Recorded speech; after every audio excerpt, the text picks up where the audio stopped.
بسم اللہ الرحمن الرحیم ایاک نعبد و ایاک نستعین۔ میرے پاکستانیوں، آج میرے اوپر 2 اور کیسز ہو گئے۔ میں 150 تو کراس کر ہی چکا تھا۔ 6 کیسز جب میں جیل کے اندر تھا، جب میں نظر بند تھا، اس وقت میرے اوپر 6 اور کیسز کیے گئے اور آج 2 اور کیسز آ گئے۔ لیکن میں صرف یہ جو کوئٹہ کا کیس ہے، میں ذرا صرف اپنی قوم کو بتانا چاہتا ہوں کہ یہاں کس طرح کا مذاق ہو رہا ہے۔ یعنی اس ملک سے جو کیا جا رہا ہے سارے انصاف کے نظام سے، مجھے حیرت ہوتی ہے کہ ہم نے ابھی کتنا اور نیچے گرنا ہے۔ یعنی کوئی ہمیں اس چیز کا اندازہ نہیں ہے کہ جو حکومتیں چلتی ہیں ان کی وہ چلتی ہیں جس کو انگریزی میں کہتے ہیں مورل اتھارٹی، اخلاقی قوت پہ حکومتیں چلتی ہیں۔ اور جمہوریت تو چلتی اخلاقی قوت پہ ہے، کیونکہ جمہوریت کے پاس تو فوج نہیں ہوتی۔ جدھر سے ہم نے یہ سسٹم لیا ہے، یہ جو پارلیمنٹری ڈیموکریسی کا ہے، وہ برطانیہ ہے۔ برطانیہ کے اندر صرف ان کی اخلاقیات دیکھ لیں کہ ان کا پرائم منسٹر بورس جانسن جو بھاری اکثریت سے جیتا تھا، صرف ایک چیز کے اوپر کہ جی اس نے کرونا کے دنوں میں جب سوشل ڈسٹنسنگ تھی، جب لوگوں کو کہا تھا اکٹھے نہ ہو، اس نے اپنی آفس کے بعد لوگوں کو جمع کر لیا۔ اس کے اوپر ایک پرائم منسٹر بھاری اکثریت سے جیتا ہوا ادھر سے شروع ہوا اور اس کو ریزائن کروایا پرائم منسٹرشپ سے۔ ایک ان کا پرائم منسٹر تھا ہیرلڈ میکملن، اس کا جھوٹ پکڑا گیا، اس کو ریزائن کروا دیا۔ کیونکہ ان کی جو جمہوریت ہے اس کی بنیاد رکھی ہوئی ہے اخلاقیات کے اوپر، کہ جو اوپر پہنچ جاتے ہیں، جو حکمران طبقہ بن جاتا ہے، وہ اپنی مثال سے قوم کو چلاتا ہے، وہ ڈنڈے سے نہیں چلاتا، کیونکہ وہاں انسان ہیں، آزاد ہیں، وہ جانور نہیں ہیں جو ڈنڈے مار کے ان کو کبھی ادھر کر دو کبھی ادھر کر دو۔ ہم جو آج جدھر جا کے کھڑے ہو گئے ہیں، کیا مجھے بتاؤ کہ ہمیں اندازہ ہے کہ ہم اپنے ملک کو کتنا نقصان پہنچا رہے ہیں؟ کیونکہ جو قومیں ہیں معاشی طور پہ بعد میں مرتی ہیں، پہلے اخلاقی تباہی ہوتی ہے قوم کی۔ پہلے جب ایک قوم امر بالمعروف سے ہٹتی ہے تو ادھر سے اس کی تباہی شروع ہوتی ہے۔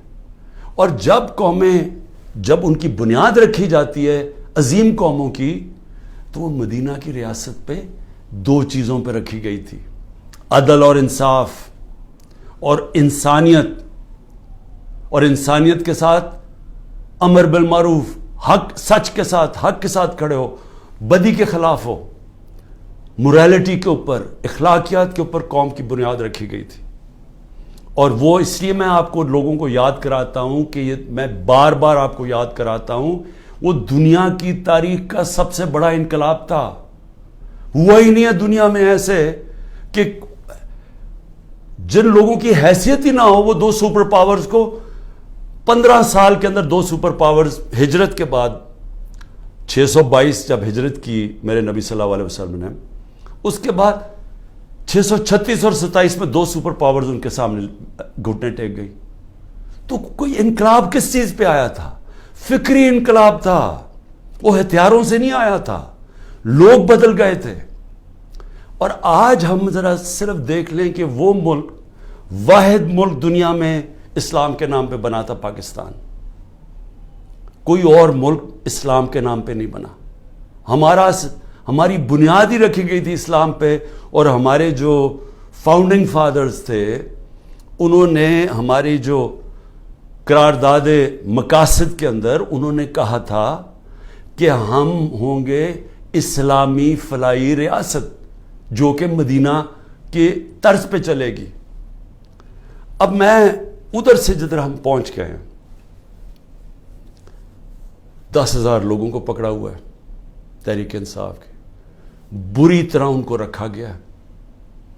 جس طرح جو کہانیاں سنائی دیتی ہیں کہ ایسے ان سے کیا گیا، کھانا نہیں دیا گیا، ان کے پیٹ خراب ہو گئے, جو گندا پانی ہے جو دیا گیا ان کو جدھر 20 لوگ آتے ہیں وہاں 60 لوگوں کو بھرا ہوا.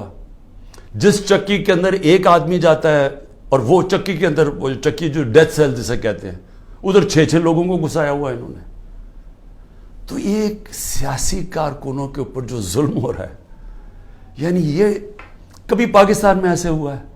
تھوڑے سے لوگوں کو پکڑا گیا. مجھے یہ پتا ہے کہ جنرل ضیاء الحق کے زمانے میں اتنی تعداد میں تھوڑے سے لوگوں کو پکڑا ہے, انہوں نے بھی مشکل وقت گزارا ہے.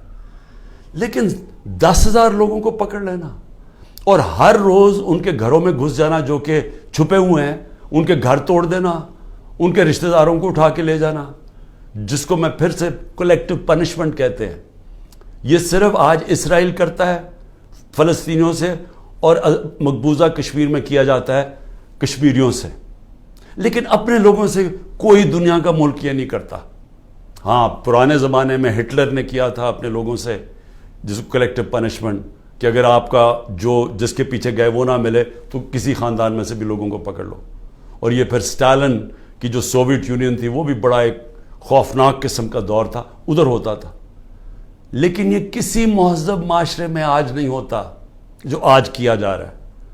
تو اب میں آتا ہوں کہ کیسز کے اوپر, کیسز کیا بن رہے ہیں لوگوں کے اوپر. ایک کیس سے نکلتے ہیں, ان کو دوسرے میں پکڑ کے اٹھا کے لے جاتے ہیں کہیں. عمران ریاض اس ملک کا وہ صحافی تھا جس کو یوٹیوب پہ سب سے زیادہ دیکھا جاتا تھا. اس کا ابھی تک پتہ ہی نہیں وہ کدھر ہے, اور ہم سب کو خوف ہے کہ اس کے اوپر تشدد اتنا کیا ہے کہ یہ اس کو سامنے نہیں لے کے آ رہے. عدالتیں بلا رہی ہیں, وہ نہیں آ رہا. اور جو پھر ہماری عدالتوں سے ہو رہا ہے اس وقت, بالکل عدالتوں کو انہوں نے ایسا کیا کہ ان کی کوئی حیثیت ہی نہیں ہے. سپریم کورٹ کا فیصلہ ہوتا ہے آئین کے مطابق, ہم آئین کے مطابق فیصلہ کرتے ہیں. 14 مئی کو الیکشن ہونا تھا, 90 دن کے اندر آئین کہتا ہے. حکومت نے کوئی فکر نہیں کی کہ پختونخوا اور اس وقت پنجاب کے لوگ ایک انلیگل, ایک کیئر ٹیکر گورنمنٹ جس کی کوئی لیگیلٹی نہیں ہے, قانون میں کوئی حیثیت نہیں ہے, آئین میں کوئی حیثیت نہیں ہے, وہ بیٹھے ہوئے اوپر, اور وہ کیسز پہ کیسز, انتقامی کارروائی. یعنی کیئر ٹیکر کا مطلب ہی ہوتا ہے وہ نیوٹرل ہوتے ہیں. یا نیوٹرل کا بھی ایک اور معنی ہو گیا, جو نیوٹرل بھی کہتے ہیں وہ بھی ظلم کر رہے ہیں ایک ہی پارٹی کے اوپر. تو یہ کیس کیا ہے؟ اب یہ ذرا جو لیٹسٹ میرے پہ کیس ہوا ہے, مجھے تو یہ پتہ ہی نہیں تھا, کیونکہ میرے پاس اتنے کیسز ہوئے ہیں, مجھے تو اندازہ ہی نہیں کہ کون سا کیس کون سا ہے. مجھے صرف اتنا پتا کہ بلوچستان میں کسی نے کیس کیا ہوا ہے, اور وہ ایسا فولش کیس ہے کہ اس کی کوئی حیثیت ہی نہیں ہے, اس کے اوپر میں نے کبھی توجہ ہی نہیں دی. وہ کیس کیا ہے؟ قاسم سوری رولنگ دیتا ہے کہ جناب یہ مراسلہ, یہ جو سائفر آیا ہے وہاں سے, اس کے ہوتے ہوئے بیرون ملک کی مداخلت ہوئی ہے ہمارے افیئرز میں, اور اس میں لکھا ہوا ہے کہ عمران خان کو عدم اعتماد میں شکست ہو. یہ مراسلے میں لکھا ہوا ہے, جو کہ وہ ڈونلڈ لو اور ہمارے ایمبیسڈر کے بیچ میں بات چیت ہوئی, جو کنفرم کیا گیا پاکستان کی سیکیورٹی کاؤنسل نے. پھر جب شہباز شریف بنا پرائم منسٹر, پھر سیکیورٹی کاؤنسل میں ایمبیسڈر کو, اسد مجید کو بلایا گیا. اس نے بیٹھ کے کہا کہ ہاں یہ مجھے ڈونلڈ لو نے کہا تھا کہ عمران خان کو ہٹاؤ پرائم منسٹرشپ سے, اور یہ عدم اعتماد میں اس کو فیل کرو. اور ابھی عدم اعتماد درج نہیں کی گئی تھی اسمبلی کے اندر. تو قاسم سوری نے اس کو سامنے رکھتے ہوئے کہا کہ اس کے مراسلے کے ہوتے ہوئے میں یہ نہیں اس وقت آگے اسمبلی کو بڑھنے دیتا. اس کے اوپر میں نے اسمبلی ڈیزالو کر دی اور میں نے الیکشنز کال کر دیے. اب یہ آدمی کہہ رہا تھا کہ وہ جو الیکشنز میں نے کال کیے ہیں اس کے اوپر آرٹیکل 6 لگنا چاہیے. تو سپریم کورٹ نے تو پہلے ہی رولنگ دے دی تھی. انہوں نے تو اس کا صرف قاسم سوری کا جو رولنگ تھی اس کو انہوں نے ان لافل ڈکلیئر کر دیا. لیکن میں نے تو اس رولنگ کے اوپر فیصلہ کیا تھا کہ اسمبلی ڈیزالو ہونی چاہیے اور الیکشن اناؤنس کر دیتا ہوں. تو میرے اوپر تو کچھ تھا ہی نہیں, تو کیس میں تو کوئی حیثیت ہی نہیں تھی. اس آدمی کا وکیل کا قتل ہوتا ہے, فیملی ساری کہتی ہے کہ خاندانی دشمنی تھی، اس پہ قتل ہوا ہے. وہاں پہنچ جاتے ہیں، یعنی وہ پتہ چلتا ہے کوئی 9:30 بجے اس کا قتل ہوتا ہے. 4 گھنٹے کے اندر لا منسٹر پریس کانفرنس کر دیتا ہے کہ عمران خان اس میں ملوث تھا. 4 گھنٹے. کبھی سوچیں کہ کوئی قتل ہوا ہے، کوئی انویسٹیگیشن ہوتی ہے، کوئی پتہ چلتا ہے، وہ 4 گھنٹے میں کہتا ہے عمران خان اس کے اندر ملوث ہے. اور اس کے بعد کیا ہوتا ہے؟ اس کے بعد آئی جی اٹھاتا ہے اس کے بیٹے کو، رات تک آئی جی اس کو اپنے پاس رکھتا ہے، اور اس سے پھر ایک اور سٹیٹمنٹ آ جاتی ہے کہ جی یہ عمران خان نے قتل کروایا میرے باپ کو. اب پہلے میں یہ سمجھنا چاہتا ہوں کہ عمران خان نے کتنے اپنے زندگی میں قتل کروائے ہیں. 150 سے اوپر تو میرے اوپر کیسز ہیں. تو کیا میں ادھر بھی کسی کو قتل کروانے کے چکر میں ہوں؟ اور وہ کیس جس نے آگے بڑھنا ہی نہیں تھا، جو میرے وکیلوں نے بھی کہا کہ جس نے کس طرح آرٹیکل 6 میرے اوپر لگا سکتے تھے، جبکہ سپریم کورٹ نے رولنگ دے دی تھی اس پہ، تو میرے اوپر تو وہ ہو ہی نہیں. اور پھر آرٹیکل 6 کا جو ہوتا ہے یہ گورنمنٹ کرتی ہے، یہ کبھی انڈیویجول نہیں کرتا. تو یہ وہی ایک ان میں سے کیسز تھے جنہوں میں نے ان میں مجھے پھنسایا ہوا تھا. اب یہ سوچے کہ اس کے اوپر میرے اوپر انہوں نے 302 کا مقدمہ کر دیا اور میرے اوپر قتل کا کیس کر دیا. واضح ہے، مجھے نظر آ رہا ہے کہ کیا کرنا ہے. اتنے زیادہ کیسز ہیں. میں اب اسلام آباد جانا ہے کل، کچھ 16 کیسز کے اوپر میں نے بیل لینی ہے. 16 کیسز کے اوپر. کبھی کسی اور پولیٹیکل لیڈر کے اوپر کبھی ایسا ہوا ہے؟ مجھے بتائیں. ان لوگوں نے جنہوں نے 30 سال سے ملک لوٹ رہے تھے، ان کی وہاں اربوں ڈالر کی جائیدادیں پڑی ہوئی ہیں. ان کے رہن سہن ذرا جا کے دیکھیں. ایک بیٹا 20 ارب کے گھر میں رہ رہا ہے، دوسرے دیکھو ان کو اربوں روپے کی پراپرٹیز ہیں. ان کے کسی کو کوئی ہوٹل کسی کے نام پہ ہیں. یہ ساری چیزیں یہ ابھی سے نہیں، یہ مجھے باقاعدہ ISI سے انفارمیشن ملتی گئی ہے 20 سال سے. جنرل امجد جب نیب کے ہیڈ تھے پہلے بنے، انہوں نے ہمیں تب کی دی تھی، انہوں نے جو 11 سال میں چوریاں کی تھی. اس کے بعد مسلسل ہمیں انفارمیشن ملتی رہی. جب اس کے بعد جب ہماری گورنمنٹ آئی تو اس کے بعد ہماری اپنی ایجنسیز انفارمیشن دیتی تھی. ISI بتاتی تھی کہ انہوں نے کیا کیا ان کی پراپرٹیز ہیں. اس سے پہلے بھی دیتی تھی. جب ان کی 10 سال دونوں نے حکومت کی تب ملتی رہی. ان کے اوپر تو کوئی اس طرح کی چیزیں نہیں ہوئی. وہ جیلوں میں بھی رہتے تھے تو وہ آرام سے رہتے تھے. وہاں تو کوئی اس طرح کا ذرا ان کے دیکھے تو صحیح ماضی میں کہ ان کے اوپر کیسز کیا تھے اور یہ رہتے کیسے تھے اور ان کے اوپر کیا ہوا. یہاں مجھے بتائیں کہ یہ کوئی کیس ہے؟ کوئی مانے گا پاکستان میں کہ عمران خان نے جا کے کوئٹہ میں قتل کروا دیا کسی کو کیونکہ اس کو ڈر لگا ہوا تھا کہ وہ کیس کامیاب ہو جائے گا؟ اور پھر کتنے یعنی ماضی بھی ہے. رانا ثناء اللہ کا تو یہ عابد شیرلی کا باپ کہتا ہے 18 قتل کیے ہیں اس نے. فیصل آباد میں جائیں وہ کوئی اس سے زیادہ قتل بتاتے ہیں. شہباز شریف کی تو رپورٹ ہے ہیومن رائٹس کی یا ایمنسٹی کی کہ اس نے 97 سے 99 تک 770 لوگوں کو پولیس مقابلے میں مروایا ہے. اس کے اوپر تو عابد باکسر نے ٹی وی پہ آ کے کہا کہ اس نے قتل کروایا ہے. عمران خان کے اوپر بتائیں کس نے کہا کسی کو قتل کیا. تو یہ جو قتل کا کیس انہوں نے کیا ہے اس کا مقصد ہی ایک ہے کہ کسی نہ کسی طرح عمران خان کو پکڑ لو. اور میں اب کل اسلام آباد جا رہا ہوں. میں تو پورا تیار ہوں. میں تو تیار ہوں کہ پھر سے مجھے یہ پکڑیں گے. لیکن میں کچھ اور آج کہنا چاہتا ہوں. میں آج اپنی پارٹی کو بھی ساروں کو یہ آج کل چیزیں بتاتا ہوں کہ اب آپ کو سمجھ آئی کہ میں نے 27 سال انصاف کی تحریک کیوں شروع کی تھی. کیونکہ یہ جو ہمارے سے ہو رہا ہے، جو میرے سے ہو رہا ہے، جو میرے لوگوں سے ہو رہا ہے، یہ پاکستان کے عام آدمی سے ہر وقت ہوتا ہے جب طاقتور کے سامنے وہ کھڑا ہوتا ہے. پوچھے ذرا آج اندرون سندھ میں جو ہوتا ہے لوگوں سے، کیا یہ مخالفین کے ساتھ کرتے ہیں، کس طرح یہ FIR پولیس کا استعمال کرتے ہیں. لوگوں کو غلام بنایا ہوا ہے. بیچارے اتنے لوگ ڈرتے ہیں وہاں ان سے کیونکہ لوگ تو بے بس ہیں. میرے پاس تو میں خوش قسمت ہوں کہ انصاف لائر فورم میری پوری مدد کرتا ہے. انصاف لائرز. ان بیچاروں کے پاس کیا ہوتا ہے جب ایک کمزور آدمی، ایک کسان، ایک مزدور، ایک بیچارہ چھوٹی دکان والا، جو ایک لو گریڈ کے تنخواہ دار لوگ، یعنی میں بات کر رہا ہوں جو کمزور لوگ جن کے پاس پیسے بھی نہیں ہیں، وسائل بھی نہیں ہیں، وہ ان کو جب وہ طاقتور کے سامنے وہ کھڑے ہوتے ہیں تو سوچیں ان کا کیا حال ہوتا ہے. یہ 75 سال سے ان کا یہ حال ہے. یہ جو میں بار بار آپ کو کہتا ہوں کہ جب تک یہ قوم آزاد نہیں ہوگی، جب تک انصاف نہیں آئے گا، تو انصاف تو آنے دیا ہی نہیں ہے. یہ اوپر سے جو سنبھال کے بیٹھے ہوئے سسٹم، یہ تو قانون کے اوپر ہے. چوری کریں، سب کچھ ہو رہے ہیں، NRO مل جاتا ہے، طاقتور کو کوئی پوچھنے والا نہیں ہے.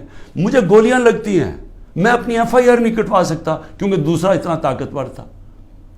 اور یہ کمزوروں سے ہر روز جب طاقتور سے ٹاکرا پڑتا ہے، جب ان کی زمینوں پہ قبضہ ہوتا ہے، وہ بے بس ہو جاتے ہیں. کوئی ان کو پوچھنے والا نہیں ہوتا. کیوں قبضہ گروپ امریکہ میں نہیں ہے، انگلینڈ میں نہیں ہے؟ کیوں ڈیولپڈ ملکوں میں جدھر رول آف لا ہے وہاں کیوں نہیں قبضہ گروپ؟ کیونکہ وہاں لوگوں کی حفاظت کرتا ہے. کمزور کو طاقتور سے تحفظ دیا جاتا ہے. انصاف کے نظام میں ان کے فنڈامنٹل رائٹس کی حفاظت کی جاتی ہے. تو یہاں تو جو آج ہو رہا ہے، یعنی تھوڑا بہت جو ملک چل رہا تھا اس طرف، کہ جب وہ لائرز موومنٹ شروع ہوئی 2007 میں، اور کرتے کرتے ایک آزاد عدلیہ کی طرف گئے تاکہ وہ ہمیں بچائے گی اگر حکومت ہمارے سے ظلم کرتی ہے، تو یہ تو سارا ہی ختم ہو گیا. اب تو ہم وہ پہنچ گئے ہیں جو مجھے تو نہیں یاد، یہ تو وہ بدترین مارشل لاز میں پہنچ گئے ہیں. ہمارے تو سارے فنڈامنٹل رائٹس ختم ہو گئے ہیں آج. یعنی اس طرح کا کیس اور اس طرح کے کیسز. ذل شاہ کو پولیس اٹھا کے لے کے جاتی ہے، اس کو 3 لوگوں کو چھوڑ دیتی ہے، وہ گواہ تھے، اس کو لے جاتی ہے، اس کو علیحدہ لے جاتی ہے. اس کے بعد اس کی لاش پڑی ہوئی ملتی ہے سڑک پہ، جو کہ کوئی اٹھا کے جا کے سروس ہاسپٹل لے جاتا ہے. میرے اوپر قتل کا لگ جاتا ہے 302 کا. اس کے اوپر مجھے کہتے ہیں کہ میں نے اسے قتل کیا. اس کے بعد رپورٹ آتی ہے 3 دن کے بعد، پوسٹ مارٹم رپورٹ آتی ہے جس میں بتاتا ہے کہ 26 جگہ کے اوپر اس کے اوپر تشدد کیا گیا. 26 جگہ پہ. تو ایک دم وہ گھبرا جاتے ہیں کیونکہ وہ تو کسٹڈی میں تھا، تو میں نے کیسے اس کے اوپر تشدد کیا ہوگا. لہٰذا وہ پھر رپورٹ چینج ہوتی ہے، ایکسیڈنٹ بتایا جاتا ہے، اور ایکسیڈنٹ میں پھر مجھے ملوث کر دیتے ہیں کہ شاید مجھے کوئی انفارمیشن تھی اور میں نے بتائی نہیں. یہ ہو رہے ہیں کیسز یہاں آج. اور یہ سارے اس وقت کوئی تحریک انصاف کا اس کو ان کیسز میں ڈالا جا رہا ہے. لیکن اس سے ہٹ کے یہ ہر وقت کمزور کے اوپر ظلم ہوتا ہے اس ملک کے اندر. اور اگر آپ میرے سے پوچھیں کہ ہمارا ملک آگے ہی نہیں بڑھا، تو حضرت علی کا قول ہے کہ کفر کا نظام چل جائے گا، لیکن اس طرح کا ظلم اور ناانصافی کا نظام نہیں چل سکتا. اللہ نے اپنے سارے جو پیغمبر بھیجے تھے دنیا میں، سب ایک چیز کہتے تھے، انصاف کے لیے کھڑے ہوئے تھے سارے پیغمبر. اللہ کے قرآن میں آپ پڑھیں انصاف کے اوپر کتنا زور دیا ہوا ہے، کیونکہ انصاف سے ہی انسان آزاد ہوتا ہے، اور آزاد انسان کی پرواز اوپر ہوتی ہے، وہی خوشحالی لے کے آتا ہے. اس لیے تو جو آزاد ملک ہیں وہ خوشحال ہیں. آپ دیکھ لیں جدھر انصاف ہے وہاں آزادی ہے، وہ خوشحالی ہے. جدھر انصاف ہے وہاں حقیقی جمہوریت ہے. جن ملکوں کے اندر انصاف نہیں ہے وہاں جمہوریت نہیں آ سکتی. سو لہٰذا میں آج اپنی قوم کو یہ کہنا چاہتا ہوں کہ میں تو جیل کے لیے تیار ہوں اور ہر چیز کے لیے تیار ہوں، لیکن میں کبھی اس ظلم اور اس طاقت کے حکمرانی کے سامنے کبھی نہیں جھکوں گا. اور میں آج آپ سب کو کہتا ہوں، آپ نے کبھی نہیں جھکنا. کیونکہ ایک میری بات یاد رکھ لینا، جس دن آپ نے اس ظلم کو قبول کر لیا اور یہ ناانصافی کے نظام کو، ملک نہیں رہے گا. کوئی قوم نہیں سروائیو کرتی اس طرح. جس قوم کے اندر اس طرح کا ظلم ہوتا ہے وہ نہیں سروائیو کرتی. ہمارا ملک معیشت تو آگے گر گئی ہے نیچے، اور لوگ چھوڑ کے جا رہے ہیں پاکستان کو، ڈالرز باہر بھیج رہے ہیں، پروفیشنلز باہر جا رہے ہیں، کیونکہ امید ہی چلی گئی ہے جس ملک کے اندر یہ حالات ہوں کہ جس کو مرضی پکڑا اندر کر دو، جس کو مرضی پکڑا آپ، عدالت بھی آپ کو چھوڑا، آپ کو اتنے وہ ظالم ہیں کہ ان کو عدالتوں کی بھی فکر نہیں ہے. تو میڈیا کا ویسے منہ بند کر دیا ہے. میڈیا جو اتنی مشکلوں سے اپنے آپ کو آزاد کیا تھا میڈیا نے اسٹرگل کر کے پچھلے 20 سالوں میں, آج میڈیا کا حال دیکھیں, کوئی بات ہی نہیں کر رہا کہ یہ ہو کیا رہا ہے اس ملک کے ساتھ. سو اس لیے میں اپنی ساری قوم کو پھر سے یہ پیغام دینا چاہتا ہوں کہ میں آخری سانس تک اس ظلم کے نظام کا مقابلہ کروں گا. جب تک میرے ملک میں حقیقی آزادی نہیں آئی میں اس کی جد و جہد کروں گا. جو مرضی کر لیں, جیلوں میں ڈالیں, جو مرضی کریں, دھمکیاں دیں. سیکیورٹی میری ساری لے لی ہے. جو میرا سیکیورٹی کا جو چیف تھا کرنل آصف, وہ غائب ہوا ہے. جو گاڑیاں تھیں, جو سیکیورٹی کی 2 گاڑیاں ساتھ جاتی تھیں, ان کو پولیس اٹھا کے لے گئی ہے. یہاں سارا جو ہمارے ساتھ جو احمد نیازی جو بھی لوگ تھے سب چھپے ہوئے ہیں کیونکہ ان کے اوپر FIRs کر دی ہیں. اور پھر یہ سمجھتے ہیں کہ شاید اس کی وجہ سے میں ان کے پاس جاؤں اور کہوں کہ جی مجھے معاف کر دو کہ میں نے آزادی کی بات کی تھی, مجھے معاف کر دو. اور میں آپ قوم کو بھی کہنا چاہتا ہوں, کبھی نہ اس نظام کو قبول کرنا. جس دن آپ نے اس کے سامنے اپنا سر جھکا دیا آپ کا کوئی مستقبل نہیں رہے گا پاکستان میں. پاکستان زندہ باد.